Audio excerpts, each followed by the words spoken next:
TDAH, ou transtorno do déficit de atenção, é uma condição, um quadro clínico que tem sido muito comum hoje em dia. Não que antes não existisse. A verdade é que hoje o diagnóstico e principalmente a preocupação com as crianças tornou-se muito maior. Um dos medicamentos utilizados contra o TDAH é a Ritalina. Na verdade, Ritalina é um nome comercial, estamos falando do metilfenidato. Você já fez uso da Ritalina? O que acontece com o seu corpo quando você toma um comprimido desses? Vai ser isso que nós vamos abordar nesse vídeo. Mas primeiro nós precisamos entender como que funciona o TDAH, na verdade o que provoca a condição do TDAH. Infelizmente nós não temos uma resposta fechada para isso, mas existe uma relação entre o TDAH e a concentração de dopamina na fenda sináptica. Calma que eu explico. O nosso cérebro ele é formado por neurônios e esses neurônios não se tocam diretamente. Entre eles existe um espaço que nós chamamos de fenda sináptica, que possibilita a comunicação entre eles, que nós chamamos de sinapse. Essa comunicação é realizada através de moléculas chamadas de neurotransmissores. Então, em essência, um neurônio manda neurotransmissores, estabelece ali a comunicação com outro neurônio. A dopamina é um desses neurotransmissores e pessoas que apresentam TDAH apresentam uma baixa concentração da dopamina. Não porque elas não são capazes de produzir dopamina de forma adequada, mas é porque durante esse processo, depois que a dopamina é jogada na fenda sináptica, existe um processo de recaptação. Algumas proteínas pegam a dopamina e devolvem para o neurônio inicial. As pessoas que apresentam TDAH têm uma baixa concentração de dopamina, muito provavelmente porque essas proteínas que fazem o processo da recaptação acabam trabalhando muito intensamente, de tal forma que na fenda a concentração é baixa.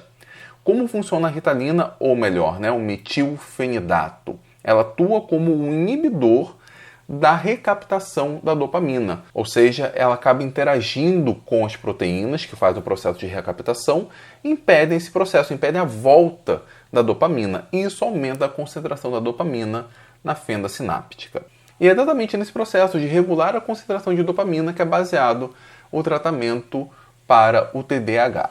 Lembrando que a Ritalina ela não atua apenas contra o TDAH, ela atua contra outras condições, dentre elas a hipersonia idiopática. E preste atenção no nome, hipersonia.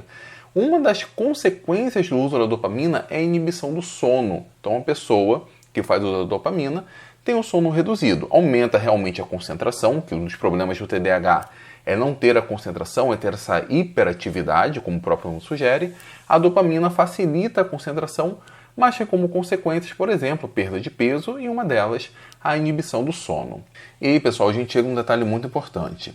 Quando a pessoa é diagnosticada devidamente por um médico, por um psicólogo, como tendo TDAH, quando ela começa a fazer uso da Ritalina, a qualidade de vida melhora bastante. Alguns consideram que até a vida pode ser dividida antes e após a Ritalina.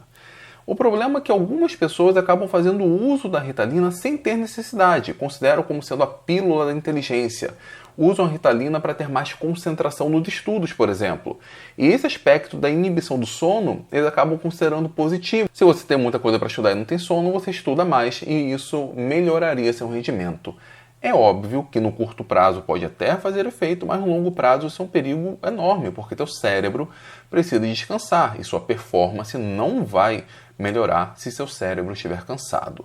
Só abrindo parênteses, já que nós falamos de estudo, no início do mês de junho nós teremos aqui a Semana da Química Suprema, um evento onde eu vou passar algumas dicas que eu considero muito importantes para qualquer químico, em qualquer nível.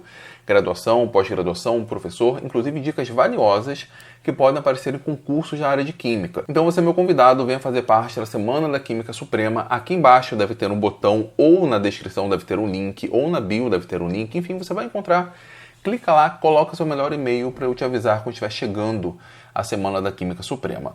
Mas voltando, muitas pessoas então acabam utilizando a Ritalina de forma adequada, achando que vai ter um benefício ali no curto prazo, lembrando que é um remédio controlado, às vezes fazem isso meio ali por baixo dos panos, vamos dizer assim. Enfim, acabam fazendo uso inadequado da Ritalina e isso tem consequências sérias no longo prazo. Então, sempre que eu for utilizar algum medicamento, seja ele qual for, procure um médico, procure a orientação médica. E é assim que funciona a Ritalina, o inibidor da recaptação de dopamina. Você já fez uso? Comenta aqui, deixa aqui nos comentários, compartilha a sua experiência.